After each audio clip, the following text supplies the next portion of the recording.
পার্টটায় আসি। সেটা হচ্ছে মানে লাস্ট যতগুলো ইন্টারভিউতে শোনা গিয়েছিল মানে আপনার প্রায় 86 লাখ টাকার একটা মানে দেনা মাথায় রয়েছে। এখন সেটার অ্যামাউন্ট কি একই সেম? একই ওরকম 80 লক্ষ টাকা মতো আছে। কারণ ওই যে মাকালুতে আমার প্রথমত মাকালু অভিযানের টাকাটা আমার থেকে এজেন্সি নেয়নি, যেহেতু এর আগেও আমি 5-6টা অভিযান আমি করেছি ওদের সাথে, তো আমার ওপর একটা বিশ্বাস ওদের আছেই এবং আমার পরিস্থিতিটা ওরা জানে। তো নেপাল সেই দিক থেকে আমাকে অনেক হেল্প করেছিল, আমাকে মাকালুটা পুরো টাকা ছাড়াই নিয়ে গিয়েছিল। এবার টাকাটা দেয়া বাকি অভিযানের, তারপর ওই যে অ্যাক্সিডেন্টটা ঘটে গেল সেইটার যে হেলিকপ্টার রেস্কিউ হসপিটালে নিয়ে গেল হেলিকপ্টার, তারপর হসপিটালে যে ট্রিটমেন্ট চলেছে ওখানে অ্যাডমিট ছিলাম, তো সেইগুলোর সমস্ত টাকা নিয়ে 30 লক্ষ টাকা নেপালের এজেন্সিকে দেয়া বাকি।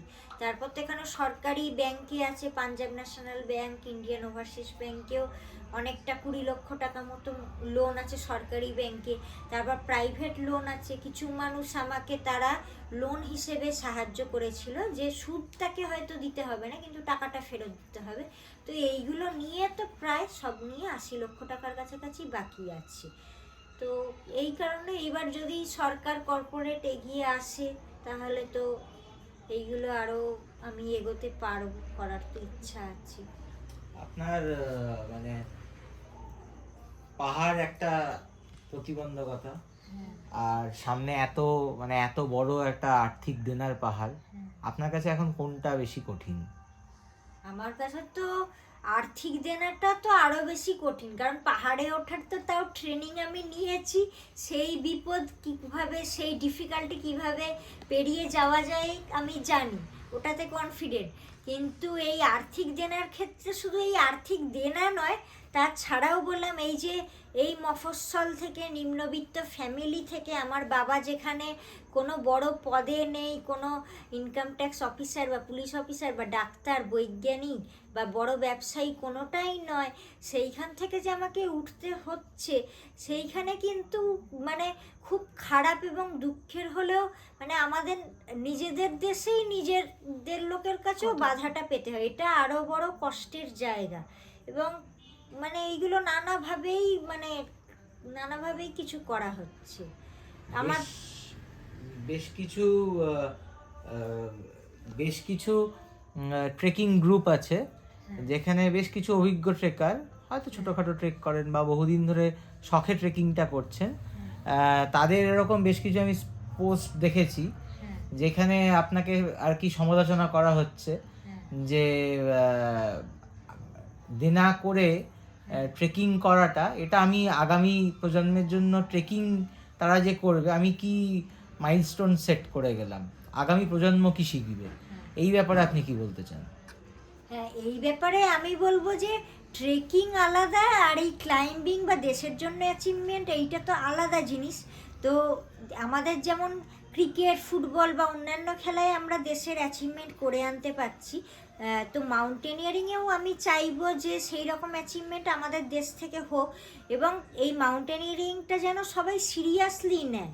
মানে এইটা তো মানে ট্রেকিং যেমন কেউ এই যে গলিতে ক্রিকেট ফুটবল খেলার মতো করে চলে যাচ্ছে, এবার মাউন্টেনিয়ারিংটা তো ওইভাবে হবে না। মাউন্টেনিয়ারিংয়ে লাইভ রিস্ক অনেক বেশি, ট্রেনিং ছাড়া মাউন্টেনিয়ারিং হয় না। এই যে আইস ওয়াল বে খাড়াই বে যে উঠবে, এভারেস্ট প্রায় 30,000 ফুট উচ্চতা, প্রায় কাছাকাছি 30,000 ফুটের, তো সেখানে কিভাবে পাথর বেয়ে উঠবে, বরফের দেওয়াল বেয়ে উঠবে, -70-80 degree centigrade temperature, dead body রয়েছে, সেই রকম জায়গা সেই মানসিকতা নিয়ে ক্লাইম্ব করতে হচ্ছে এবং হাতের আঙুল হাত পা অঙ্গহানি হয়ে যাওয়ার সম্ভাবনা, অক্সিজেন কম বলে যে ব্রেনে অক্সিজেন পৌঁছয় না তার জন্য ব্রেন কাজ করে না। ওখানে কত পর্বতারোহী বড় বড় পর্বতারোহী হয়েছে যে ওখানে মানে অত ঠান্ডার মধ্যে ভাবছে যে এখানে বোধহয় গরম, মানে জামা কাপড় খুলে ছুঁড়ে ফেলে দিচ্ছে বা পাহাড়ের ওপর থেকে ঝাঁপ মেরে দিচ্ছে, এরকম ঘটে। কারণ ব্রেনে অক্সিজেন যায় না বলে হ্যালুসিনেশন হয়, ওটাকে হ্যালুসিনেশন বলে।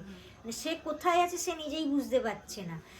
তারপরে হচ্ছে যে ব্রেন না কাজ করে ফট করে ওপর থেকে নিচে পড়ে যায়, টয়লেট করতে গিয়ে কত পর্বতারোহী পাহাড়ের ওপর থেকে পড়ে গেছে, এবং বড় বড় পর্বতারোহী ৮,০০০ মিটার কত পিক করেছে। অন্নপূর্ণাতে আমার চোখের সামনে হলো পৃথিবী বিখ্যাত পর্বতারোহী, সে আমার চোখের সামনে হার্ট ফেলিওর করে মারা গেল, সে ছটফট করতে করতে। মানে যেহেতু অক্সিজেন পৌঁছচ্ছিল না, অক্সিজেন পৌঁছচ্ছিল না, হার্টেও ঠিক মতো পৌঁছয়নি, তাতেই হার্ট ফেলিওর করে গেল, হার্ট আর নিতে পারলো না।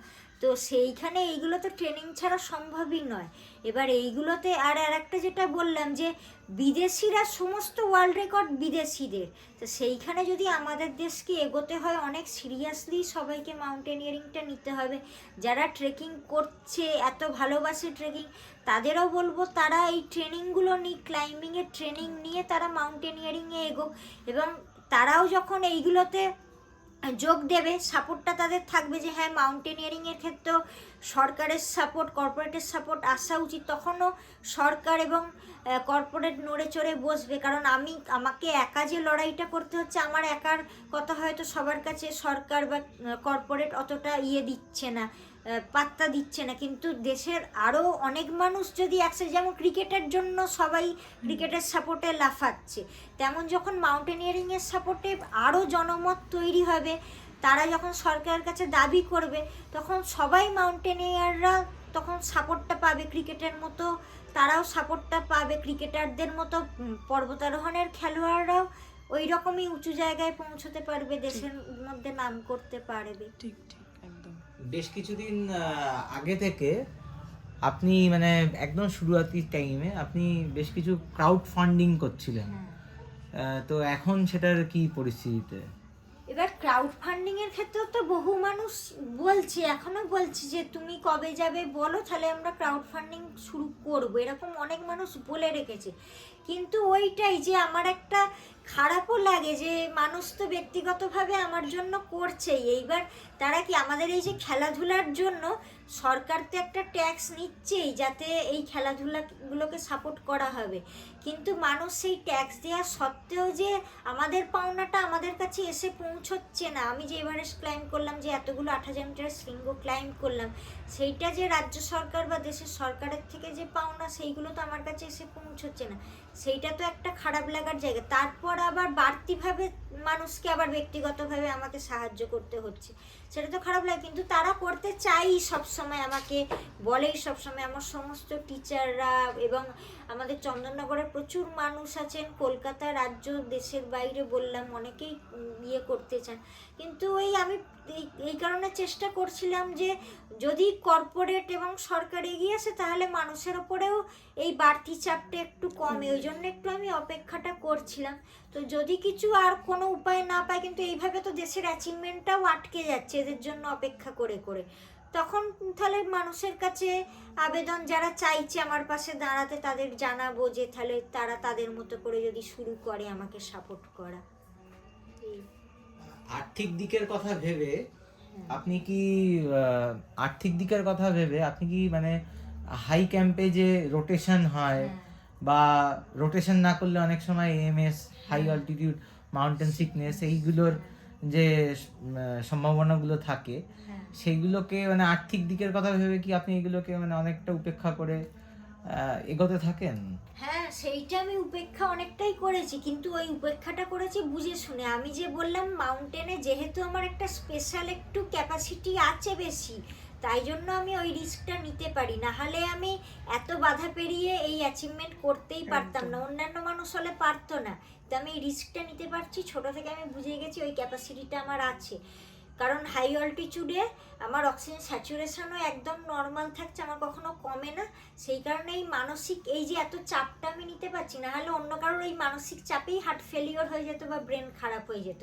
এবং আমার কাছে সেই রকম কিছু ভিডিও করা আছে, আমি ওই ভিডিওটা দেখলে বুঝতে পারবেন যে কতটা মানসিক চাপে, মানে পুরো আমি এই যে এভারেস্ট অভিযানে গিয়েছিলাম সারাক্ষণ আমি কেঁদেই গেছি, মানে আমাকে অতখানি মাঝপথ থেকে বলছে যে আমাকে নিচে ফেরত পাঠিয়ে দেবে, এবং শুধু মাঝপথে চলেই গেছি সেটা না, অলরেডি তখন আমার 22 লক্ষ টাকা জমা করা হয়ে গেছে, কিন্তু জমা করতে হবে 32 লক্ষ টাকা, কারণ এভারেস্ট আর লোৎসে দুটো চূড়া তো আমি একসাথে করেছিলাম, দুটো চূড়া নিয়ে 32 লক্ষ টাকা দিতে বলেছিল, তার মধ্যে 22 লক্ষ দেওয়া হয়ে গেছে। এবার ওই 22 লক্ষ টাকাটা তো আমি আর ফেরতও পাবো না, তাহলে এই যে পুরো লোন নিয়ে দেওয়া টাকা, এত মানুষের ক্রাউড ফান্ডিং, তো সেই পরিস্থিতিতে তখন আমি কোনো রাস্তাও পাচ্ছি না, বাকি টাকা না দিলে আমার এভারেস্টে যাওয়ার পারমিশন আসছে না, আর পারমিশন না পেলে, পারমিশন ছাড়া যদি আমি চলে যাই নেপালে জেল হয়ে যায়, এরকম নিয়ম, এবং আমাকে আর জীবনে কোনোদিন নেপালে আসতে দেবে না, ব্যান করে দেবে।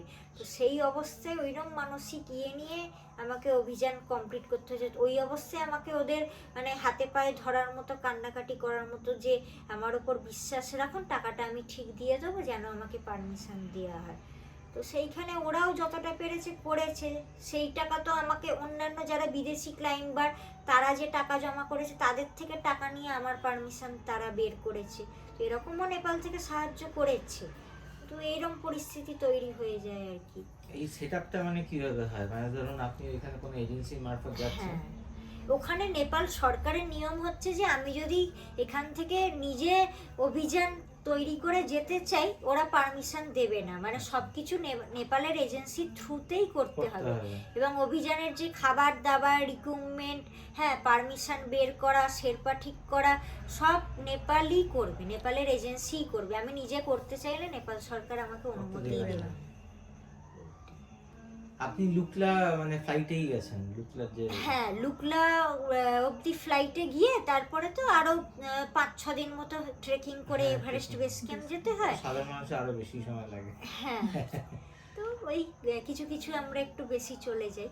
তারপরে এভারেস্ট বেস ক্যাম্প থেকে হয়তো অনেকেই দেখেছে খুম্বু আইসফলটা শুরু হয়, ভাঙা চোরা পুরো, ওইখান দিয়ে আমাদের পুরো ক্লাইম্ব করতে হয়। তারপর তো আরো অনেক, এভারেস্টের চূড়াটা এভারেস্ট বেস ক্যাম্প থেকে দেখা যায় না, কালাপাথর থেকে দেখা যায়।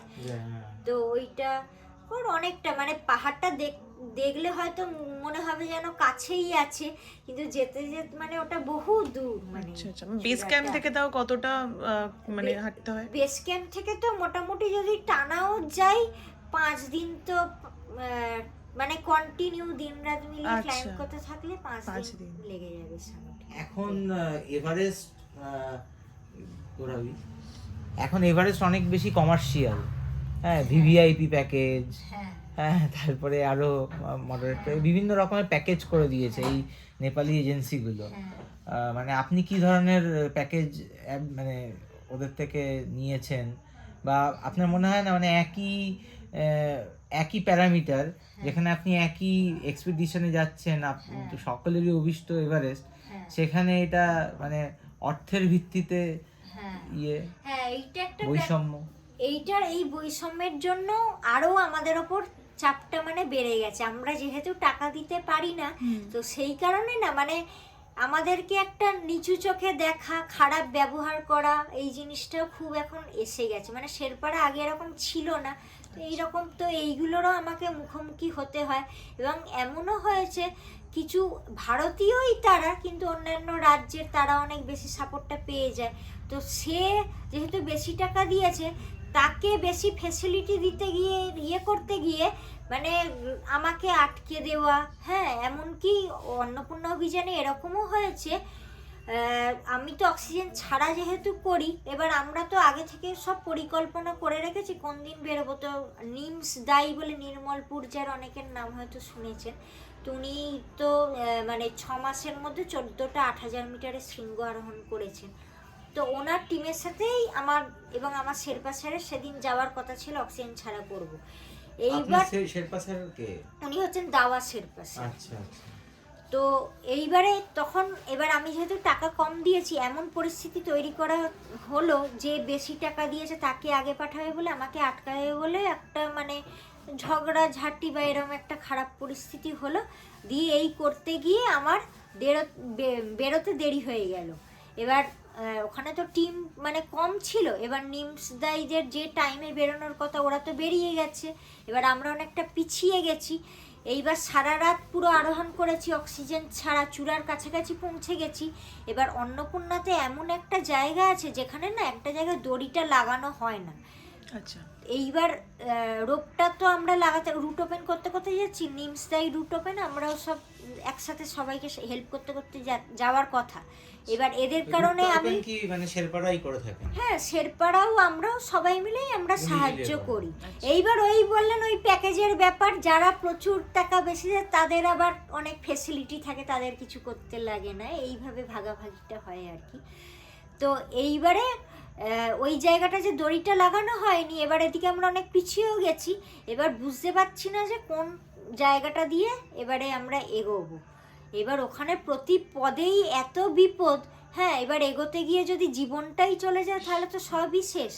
তো সারা রাত আরোহণ করে ওইরকম ভোরবেলা তখন আমাদের ওই চূড়ার কাছাকাছি পৌঁছে ফেরত চলে আসতে হলো এইসব ঝগড়াঝাটি ঝামেলার জন্য। নাহলে ওদের সাথে সাথে থাকলে তো পুরো সামিটটা করেই তখন অক্সিজেন ছাড়া পুরো সামিট হয়ে যেত, ভালোই ভালো চলে আসতাম।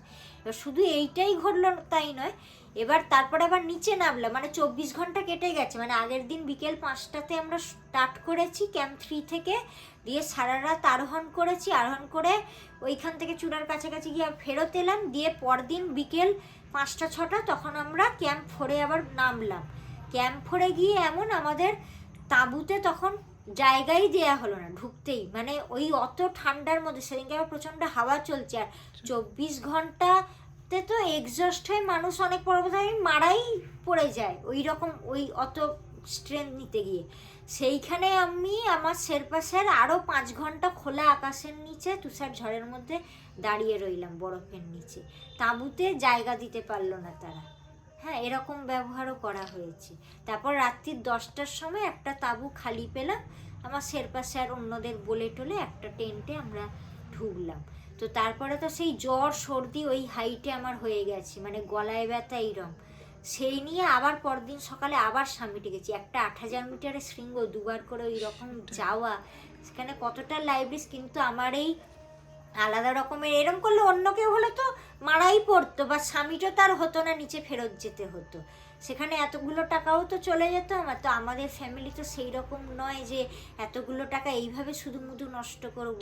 তো একটু কম টাকা দিচ্ছি বলে মানে এইরকম ব্যবহার মানে করতে হয়। তো এইতে তো মনও খুব ভেঙে যায়, খারাপও তো লাগে।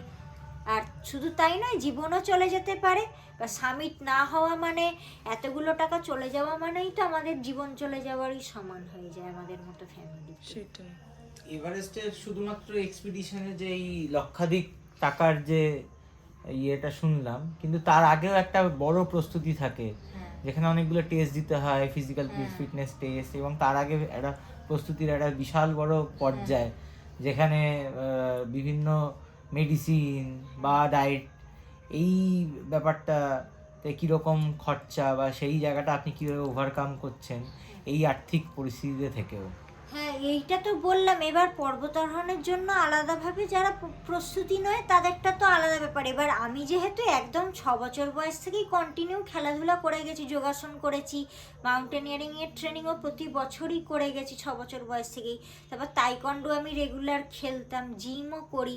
তো এইগুলোর যেহেতু রেগুলারই আমি থাকি, তারপর স্কি খেলি, তো আলাদা করে আমাকে আর ট্রেনিং করতে হয়। কিন্তু এইগুলো তো আমার অনেক খরচারই, আমাকে তো সারা জীবন এগুলোর জন্য খরচা বিশাল, মা বাবাকে আমাকে করে আসতেই হয়েছে। কিন্তু সেখানেও স্যাররা একটু আমাকে হেল্প করতো, হয়তো মাইনেটা কখনো কম নিত বা কখনো নিত না, এরকম আমাকে হেল্প করেছে সেইটার ক্ষেত্রে। আর একটা হচ্ছে যে মেডিকেল টেস্ট যেগুলো হয় সেইগুলো তো আমি বলবো এইটাতেও একটা আমাদের খামতি আছে, কারণ পর্বতারোহণের জন্য যে ধরনের মেডিকেল ফিটনেস দরকার বা টেস্ট দরকার সেগুলো কিন্তু সমতলে করে হয় না। কারণ আমার ক্ষেত্রে এভারেস্টে যাওয়ার আগে পিজি হসপিটাল বা কোনো সরকারি হাসপাতালে করে আসতে বলেছিল, সবাইকার ক্ষেত্রে শুধু সেটুকুই বলে। কিন্তু কারুর হৃৎপিণ্ড, লাংস এগুলো সমতলে কেমন কাজ করছে তার সাথে পাহাড়ের ওপরে গিয়ে কেমন কাজ করবে কোনো মিলই থাকে না, আকাশ পাতাল তফাৎ হয়ে যায়। যে সমতলে ফিট সে পাহাড়ে গিয়ে এক পাও চলতে পারছে না, নিঃশ্বাস প্রশ্বাসই নিতে পারছে না, এরকম হয়ে যায়। হ্যাঁ, তো এর সেই কারণে ওটা বোঝা যায় না, কিন্তু আমার ক্ষেত্রে যেহেতু আমি HMI থেকে সিলেকশন পেয়েছিলাম বললাম এভারেস্ট এক্সপিডিশনের জন্য, তো আমার ক্ষেত্রে সেটা আলাদাভাবে মেডিকেল ফিটনেস আমাদের ওই সময় হাই অল্টিটিউডে করা হয়েছিল। তো সেই সময় যেহেতু আমি সিলেক্টেড এভারেস্টে হয়ে গিয়েছিলাম, তো ওইটা আমার একটা বিশাল বড় পাওনা। তো মেডিকেলি আমি কতটা ভালো থাকি বা কী থাকি, পুরোপুরি তো আমি ভালো থাকি, স্যাররা আমাকে তখন বলেই দিয়েছিল যে আমার বডি পুরো হাই অল্টিটিউডের জন্য তৈরি। তো ওই জন্য ওইটা